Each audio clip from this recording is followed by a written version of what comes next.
Olunaku olwaleero tugenda kuyiga butabo oggulawo Gmail ku ssimu yo oba kye tuyita email. Osanga omuntu n'omubuuza oyina email nga email otakiwulirangako kyokka nga email ya mugaso nnyo. Ngenda kubuulira omugaso gwa email ate era mmale nkulage butya bw'osobola okucreatingawo email eno oba ne weggulirawo email ku ssimu yo n'oba ng'ogirina. Video bweziti nvayo nenzikola mulimu abateekayo comment awo ne bagamba nti buno nabo waliwo atabumanyi naye mukwana ate eriyo agamba bannange ontaasizza nze mbadde sikimanyi. So zino video nzikola sizikolera abantu abamanyi bokka era mostly nzikolera omuntu oyo ng'abadde takimanyi era bw'agisanga emuyamba kinene era ogenda okuwulira ng'agamba bannange wannyambye. So ena kunyumiza story yange butya bwe nafuna omulimu e Germany nga nkozesa email abasinga gye mubuusa amaaso. Nagenda okumaliriza ogenda kubanga otegedde butya bw'osobola okukozesa email era erina mugaso ki. Then ku nkomerero ngenda kubanga nkulaga butya bw'osobola okuggulawo email ku ssimu yo. Mu mwaka ogwa 2024 nga gutandika nina mukwano gwange omu gwe nali nnyumya naye yali mu Germany nga si muna Uganda. Mu kunyumyawo ne mugamba njagala oyingira Germany naye siinayo an opportunity ate bwengezaako sente zibeera nnyingi ba agent oba zi agencies za wano kubanga zikutambuza. Omwami ono akwata nangamba nina agencies zemmanyi ezigaba emirimu nga kyennyinza okuyambako kimu kwe kukuwa emails zaabwe n'oba contactinga. Nampa emails zalinga 30 nga za companies ez'enjawulo. Nangamba genda nga buli company ogi contactinga olabe you never know oyinza okufuna chance n'ofuna omulimu. Naye emails zino oyina kusindikako message era ng'okozesa email. Naye nnyangu nnyo ya kukozesa nga bw'okozesa essimu n'osindikira omuntu message yo. So bwe yazimpa nga nziteeka mu ssimu yange nga ntandika ozicontactingako mba ndi awo nga mu kampani zonna ze nacontactinga agency emu ng'enziramu. Kati agency eyo bw'enziramu ekuddamu ng'era ekozesa email eno gye ngenda okuyigiriza gye tugenda okuggulawo. Mukyala bwe yanziramu nansaba documents zange. Documents zange nali nina okuzisindika nga nkozesa email tazaagala ku WhatsApp. Weewaawo nti mu kumucontactinga ano nga twogera ku email yampa ennamba ye eya WhatsApp naye ku WhatsApp ng'ajja kugambirayo nti genda ku email y'okebere kyentaddeyo ompeereza ebintu ebyo nga tabyagala mbu kuba passport ekifaananyi ginsindikire wano ku WhatsApp nedda. Kati ng'olina okugenda eri ku email n'omusindikira byakusabye. Email osobola osindika ebifaananyi, osobola osindika video, osobola osindika message buli kimu nga w'okozesa oba WhatsApp yo. So ne email bwetyo bwekola. So nayina okuba nga nscanninga ebintu ebyo ne mbimusindikira okuyita ku email buli kimu. Then n'ateeka mu system okuba nti atandika okunoonyeza ba client abanaabanga bansponsoringa. Bwe yafuna sponsor nancontactinga byonna nga tubikolera ku email. Era bwe yancontactinga then awo nansaba tugende ku kye tuyita job interview. Kati job interview twali tuyina ate okuva ku email then tukozese Skype. Era nenzigulawo Skype nengenda ku Skype nankubira video call nenkola interview. Kuba yina amateeka yina kubanga akukubidde nga ya video. Kati we twamaliriza nentandika okusindika documents ezaali zisigadde. Kati email ya mugaso. Bwe namala nalina okukola ebibuuzo ebya German language nga nina okukola ekibuuzo ekyo. So nalina okukozesa email okulaba nti ncontactinga amasomero gye nali ngenda okukolera olulimi Olugermany because in Uganda by then in September in July balinga essomero erya Gweyate Institute erisomesa olulimi Olugermany balinga tebayinaawo exams date ate nga certificate bali bagyetaaga mu bwangu nga leero gisindika Germany. Kati nengezaako okubookinga e Kenya so bino kambi banyonyole njagala otunule obeko byotunulira ano mu ka video kano. ka app kano ka app kana aka Gmail olaba ekigambo Gmail buli omu kagiramu mu simu yo kano kati nze kankulage engeri gye nkozesa email eno mu ku-applyinga emirimu mu kukola zi hotel bookings na butawe nagikozesa nga ndi mu kusaba visa eye German. Okay, okona bottom app y'olwokuba obeera wagigulawo video egenda kuba mpanvu muko kati ngenda kuwayoko example olabe. Okay, bwe nali nga nsaba visa eno message ogiraba. Eno message ogiraba eko no reply eno ya embassy wano nali nsaba visa kansoke njibabikulire kakati ogiraba eno message eno yali ya embassy nga banzizeemu ng'olwo mbasindikidde eri ku website zaabwe nga ndi mu ku-applyinga visa. Embassy bw'eba ekuddamu tegenda kusindikira message direct ku simu yo, message bagiddamu. Mpozi n'ekirala nayina okubuukinga ebibuuzo ogenda okukola ebibuuzo by'olulimi Olujamani. Kati olwo nga agency eya Germany ensaba certificate bagyetaaga mangu. So kye nayina okukola na contacting essomero ly'e Uganda nga tebayinawo bibuuzo mukadde ako. Nempalirizibwa okuba nti ncontactinga essomero ery'olulimi Olujamani mu ggwanga ery'e Kenya. Ey'e Kenya eriwa? Ey'e Kenya eri wano. Eno yali ya Kenya. Eno yali ya Kenya. Kati waneeno wansi nze nali mbabuuza nga mbabuuza njagala okumanya oba bayinawokko ebibuuzo mu August. Kati ne banziramu eryo essomero ery'Olujamani e Kenya. Yes, e Kenya ne banziramu message eno nga bandaga nti ebibuuzo bya August byali fully booked nga tebakyayinawo kifo kyonna era nga bantegeeza nti ebibuuzo ebinaddako byali birinakolebwa mu September. Bannange this was last year 2024. Okay, kakati nemmanya nti awo kafu olwo nga ngezaako okunoonya ensi ezituli okumpi ezitajja kunkositinga kinene okugendayo. Kati nencontactinga essomero ery'e Rwanda Kigali Institute Goyate. It is Kigali Goyate Institute. So nengicontactinga kambalage message yaabwe. Message ebali nga bampita ogenda okubanga inkola ebibuuzo.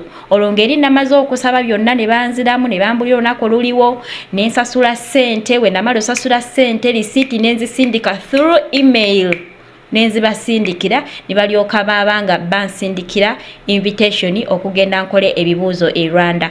Kati olwokuba nali ngenda e Rwanda nayina okubuukinga wa wengenda okusula. Naye nasooka nenyingira amazima nayingira Rwanda nga si bookinze hotel. Era we bambuuza ku boda ne mbagamba nja kusula ku ssomero. Ate jjukira nabo bali tebabitegeera nti essomero lisuza oba nedda. So nempitiramu awo olwokuba nalina invitation ate nabannyonnyola nga kyengendako sitiiwo kyekyo nempitawo. Kati bwe natuuka e Rwanda nina hotel gye nanoonyaawo nensulawoko wanudde naye nga eri expensive. Nengamba nkoze nta nengamba no kangende ku website noonye hotel etali nnyo expensive ate wenyinza okusula zino ennaku zengendo mmala eno mpaka wengendo okukola ebibuuzo. Kati nembooking nengenda ku website. Bwe natuuka ku website nensanga eno hotel gye bayita Sena. Eno gye bayita Sena. So wano nali mbooking I think. Let me see. Wano era ndooza nolaba kati zino zonna za hotel ya Sena Hotel. So nayina okumala mbasiime okusinzira ku bye ndalaba nga hotel we yali. Naye byonna nga era still mbikolera kuki ku email oba okitegeera. So email wezi wezikola gwe wenna ayagala okuba nga oggulawo email ng'ocreatinga email ojja kujjira naye bw'onookonamukako nti create an email ejja kukuleeta wantu weewati. Kati bw'otuuka wantu weewati oyagala creatinga ki nti email.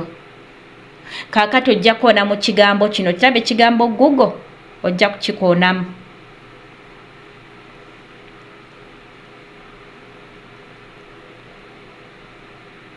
Olina okumakinga sure nti olinako internet oba data.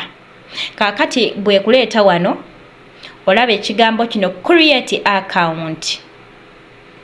create account. Kati gonobanga wakagulawo wali gwe already atayina email ejja kuleetera abantu we wati nga kyekusaba either oteekemu wano email oba oteekemu account.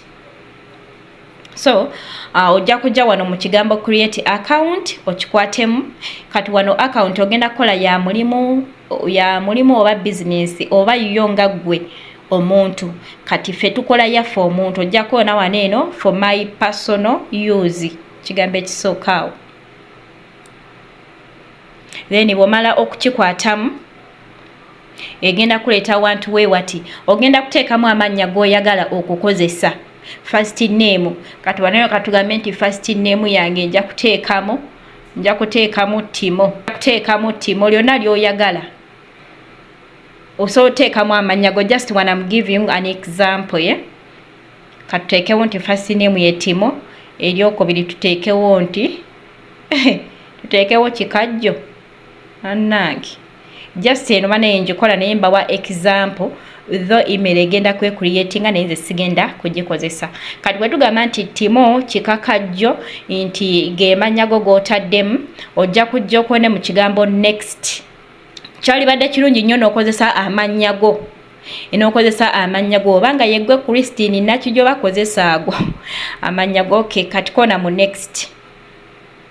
Kati bw'okona mu next egenda kuleeta wantu we wati waneeno ojja kuteekawo omwezi gwe wazaalibwamu. Katugambe nti ono Kikakajjo yazaalibwa Gwakuna, lunaku ki? Katugambe nti Lwakutaano. Mwaka ki? Katugambe nti yazaalibwa 1996. Kati olaba wano ewali ekigambo gender mukana akabokisi ojja kukakwatamu bwoti. Kati ejja kuleetera wano oli mukyala, oli mwami oba bino ebirala. Kati woba oli mukyala kwata mu female, bwoba oli muvubuka kwata mu male. Kati katugambe nti Kikakajjo abadde mu kimusajja, okay, kwata mu male.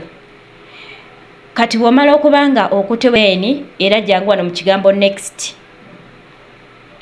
Noza kati ogiraba nagambe making sure nti oyinako internet oba data. Kati wano ekuleetera oyagala kukozesa Gmail ki ngeri mu form ki. Kati wali batwetedde waggulu eyinawo Kikakajjo Timo gmail.com oba oliraba Kikakajjo Timo gmail.com ne tubeerawo ne Timo Kikakajjo gmail.com. Then wano wansi nekuwa gundi weerondere gwenga gwe lyoyagala okukozesa. Naye olw'okuba nti otandika butandisi saagala kikutawaanye gano geekuleetera waggulu amannya go wano mu form we guli. Either osobola ogamba nti katukozese eno Kikakajjo Timo oba tukozese Timo Kikakajjo. Kati katugambe nti tugenda kukozesa ono Kikakajjo Timo. Kakwatemu awo. Bw'omala okakwatamu wano wansi kwata mu kigambo next. Kakati bw'omala okukwata mu next egenda kusaba password gy'oyagala okukozesa. Oyagala kukozesa password ki? Okay, kati katugambe nti obutagyerabira nkuwa kyakulabirako. Obutagyerabira koza abamu ogenda creatinga email ate omale ogyerabire. Kati obutagyerabira teekamu erinnya Kikakajjo. Kikakajjo. Oyinza okuteekako ne ka ash. Okitegeera? Kati omala onyige next. Kati omakinga sure nti eno password yo gy'otaddemu giwandiika awantu w'otagenda kwerabira. Osaana okuteekawo nti Gmail Kikakajjo bulabula ya password n'oginootinga ate ng'omakinga sure nti ojja kugikweka tewabaawo alaba password yo kuba asobola okuloginga mu email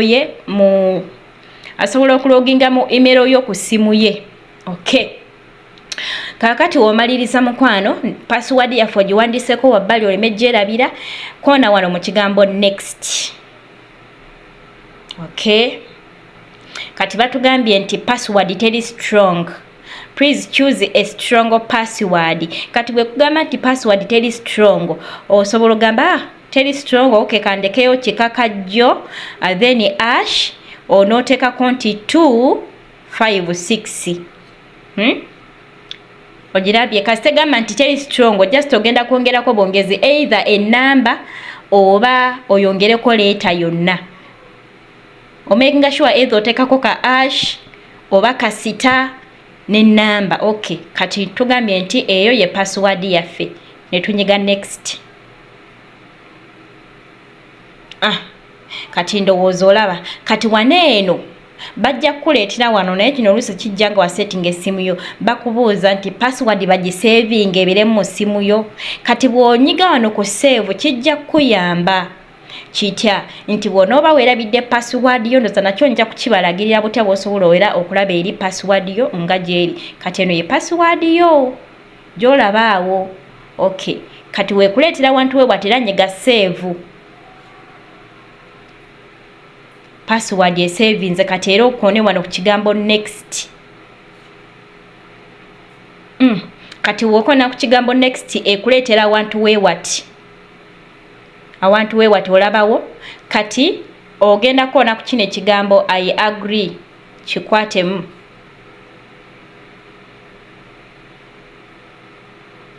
Nja kubasomesa email ono engeri endala gyeyambamu gogulawo Facebook, WhatsApp, okuuma ebifaananyi byo nga newe bibeera bya myaka 10 byeweekubye emyaka 10 emabega.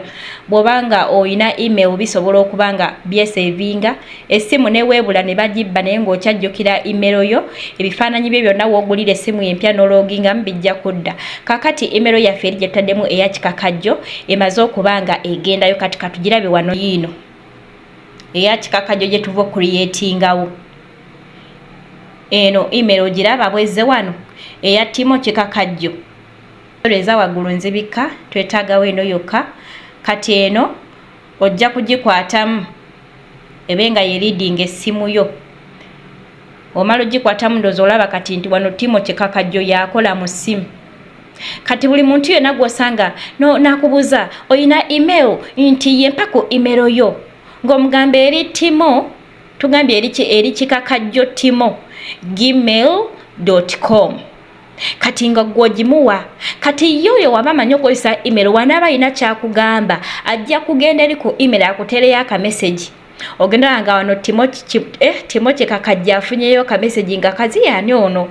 Kati ogambe gundi yaŋŋamba email ye yeeno nga naawe omanya ono kati Magi yansindikidde. So emails bwe zityo bwe zikola nga eya Gmail. Mukama bankomire nnyo mweraba.